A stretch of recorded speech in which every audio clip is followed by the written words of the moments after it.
В мае этого года я писал, что прежний мировой порядок сменяется системой G2, в центре которой находятся США и Китай. Подобные перемены редко объявляются официально. Новая иерархия проявляется в том, кого считают равным соперником, с кем договариваются о правилах конкуренции и чье сопротивление уже не воспринимают всерьез. Именно поэтому важно недавнее интервью государственного секретаря США Марко Рубио. Говоря о Китае, он назвал США и КНР двумя крупнейшими экономиками, двумя сильнейшими военными державами и двумя наиболее могущественными странами мира. Это уже не вывод аналитика, а публичное описание новой мировой иерархии не кем-нибудь, а главой американской дипломатии. Рубио прямо признает Китай опасным конкурентом, стремящимся стать первой державой мира. Но одновременно говорит о взаимном уважении между Трампом и Си Цзиньпином, необходимости постоянного диалога и предотвращения конфликтов, способных обернуться катастрофой для всего мира. Это не союз и не дружба. Это признание двумя сверхдержавами исключительного масштаба друг друга и попытка совместно управлять своим соперничеством. Именно это и называется G2. Особенно показателен контраст между отношением Рубио к Китаю и России. Конфликт с Пекином он считает глобальной катастрофой.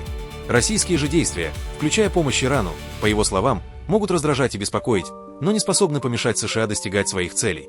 Китай для Вашингтона – системный соперник, с которым необходимо договариваться. Россия – государство, еще способное создавать проблемы, но уже не способное определять результат. В этом и заключается настоящее падение российского статуса. Москву не лишали звания великой державы официальным решением. Ее просто перестали таковым воспринимать. То же видно и в украинском конфликте.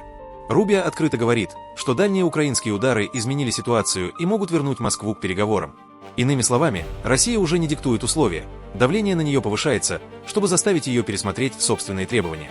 Российская элита продолжает рассуждать о многополярном мире, в котором Москва якобы остается самостоятельным центром силы. Однако уже совершенно очевидно, что Россию намерены ограничивать и принуждать к изменению ее политики. Причем это будут делать и США, и Китай. Это непосредственно касается Южного Кавказа.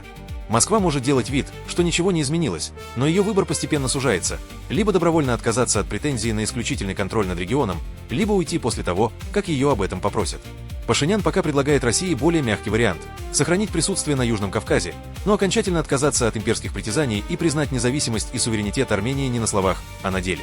Однако Кремль продолжает воспринимать этот компромисс как поражение и тем самым приближает значительно худший для себя исход – полное вытеснение России из региона.